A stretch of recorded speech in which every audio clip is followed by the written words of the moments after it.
Constitution rules over these bylaws. It is superior to them because it is proper. Whereas these bylaws are only functional. They serve a certain functional or financial purpose.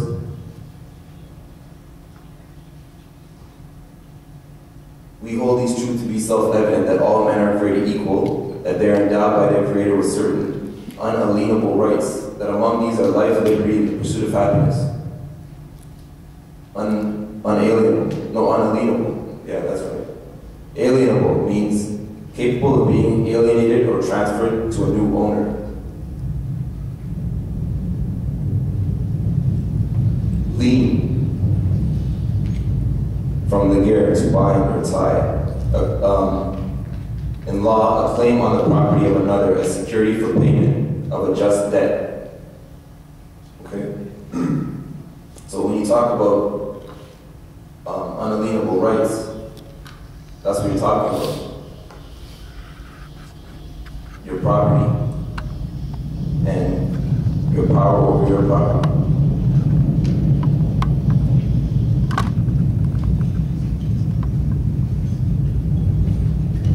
And another definition, this one from the Black's Law Dictionary. A qualified right of property which a creditor has in or over specific property, etc., of his debtor, etc., etc. That's all the same definition up to about there, right? The second paragraph, more than halfway down. That's all having to do with the word lien. That's what they mean when they say unalienable rights.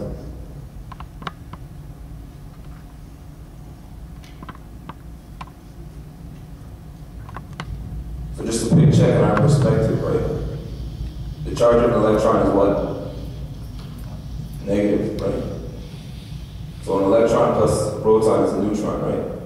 And the charge of a neutron is neutral. So if we add a proton to an atom, right? The atom, right?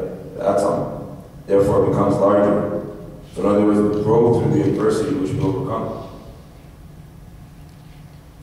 Yeah, studying certain things is difficult. And understanding certain concepts might take time.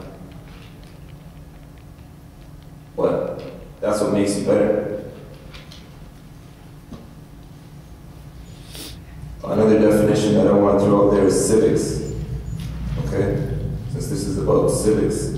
Civics is the study of being a citizen. A citizen is a member of a civilization. For those who care to be civilized, it may or may not come as a surprise that there are certain indicators that say, define a civilized person. To be civilized, we might say that a person is self-conscious, aware of themselves, their surroundings, their fellow members of society, and the relationship between all these parts. Now, we sometimes assume that because our society is considered civilized, that we as a people within that society are therefore civilized. This, however, would be a premature conclusion. Okay? Because if a strange person walked into your house and started going through your fridge and eating your food and watching your TV without asking you, you might call this person rude, crazy, or criminal. The truest reality is that this type of uncompassionate behavior is best defined as uncivilized. So in a physical world, conceptual tools are given, while physical tools, though not always needed, are natural to intelligent beings, right? Physical tools, the most rudimentary of which have become indispensable to our daily living, despite how off the grid one chooses to or is able to be. It only makes sense to use a hammer to bang in a nail instead of using a stick. Similarly, you wouldn't run around a large office building trying to find someone who mailed you a letter when you could simply mail them back. The latter example being more conceptual is precisely the type of things that many of us come together to learn and discuss when we come to classes as Moors.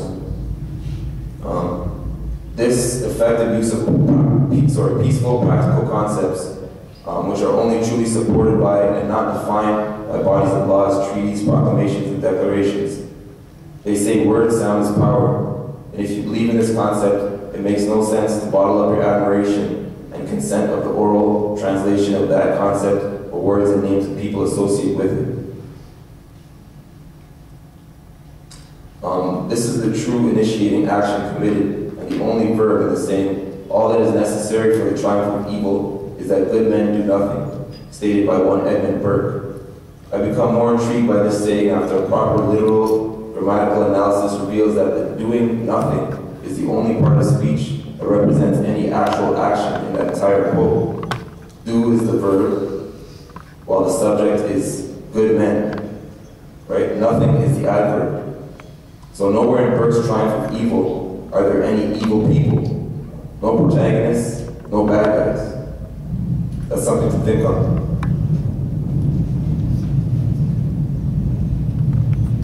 We are first and foremost human beings, and because civics is so important to human societies, it's important that our children are taught civics.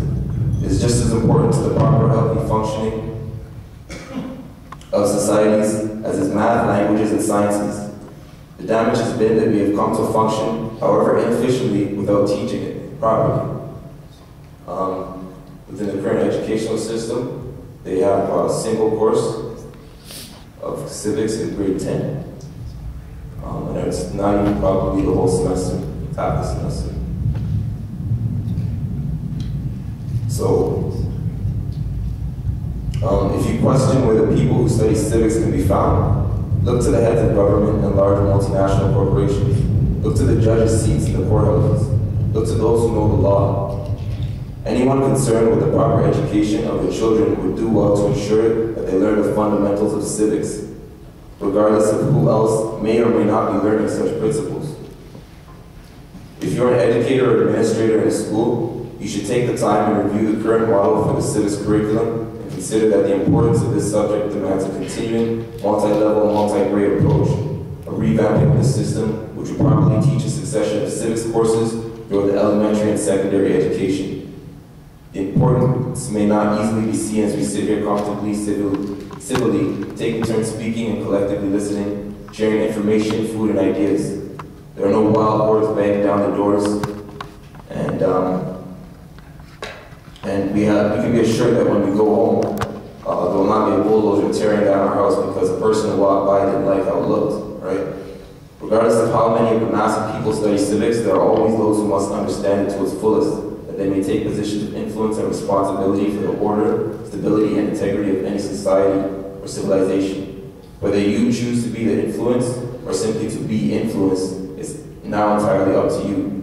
Knowing that there is one subject of study which is truly concerned with maintaining civil relations between individuals, tribes, peoples, and nations.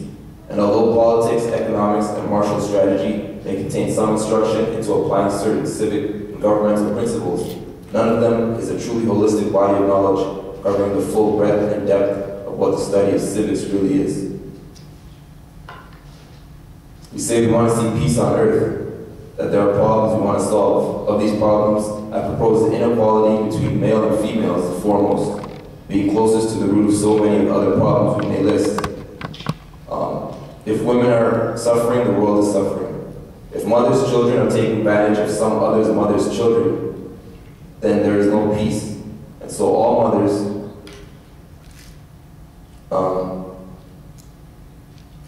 sorry, I lost my spot.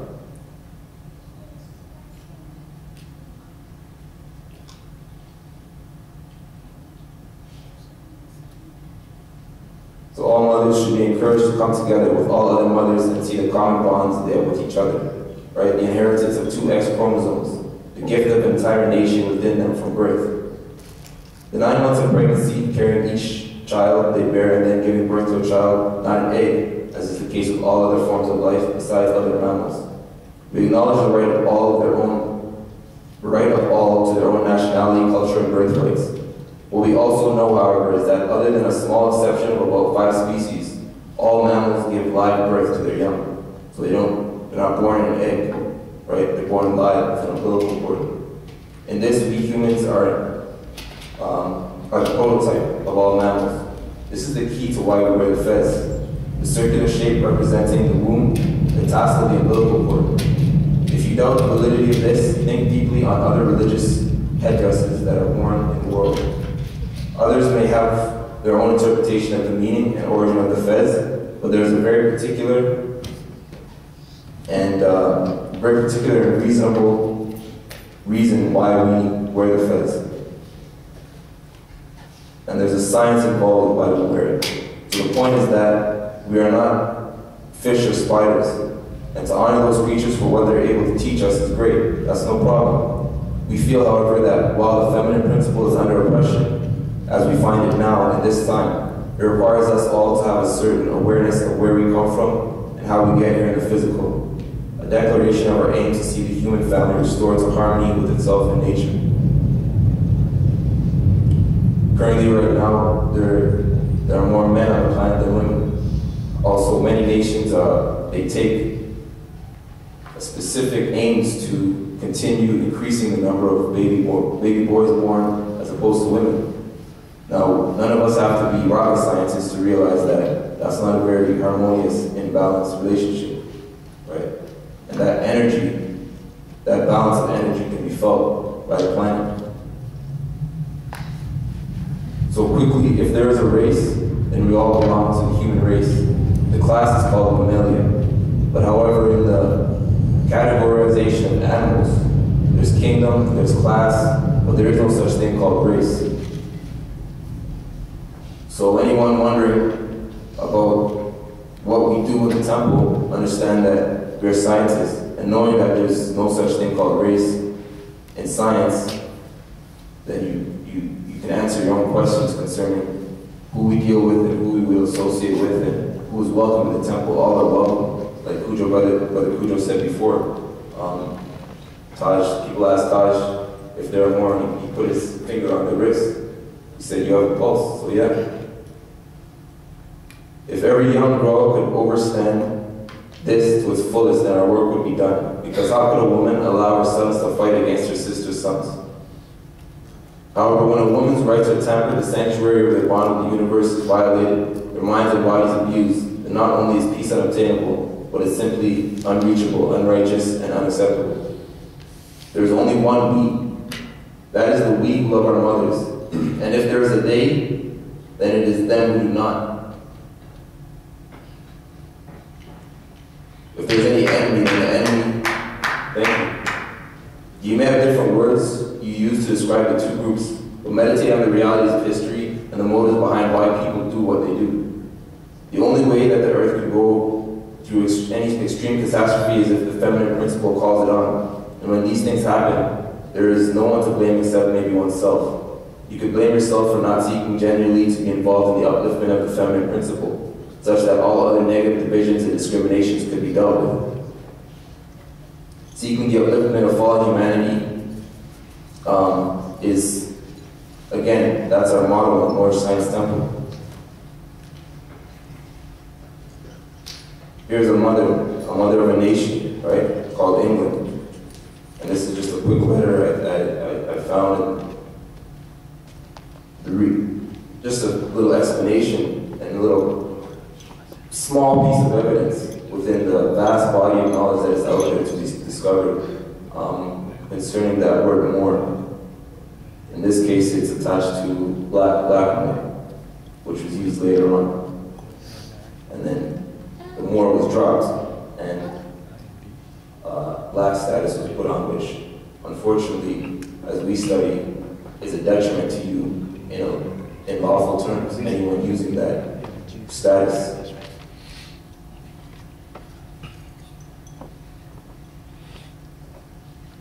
So, what is to be done? Like the Bible says, honor your foremothers and forefathers, which is the first commandment with a promise.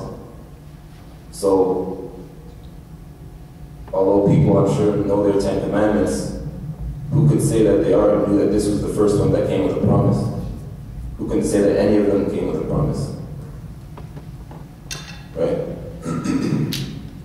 The promise is that your days may be long upon the earth. Right?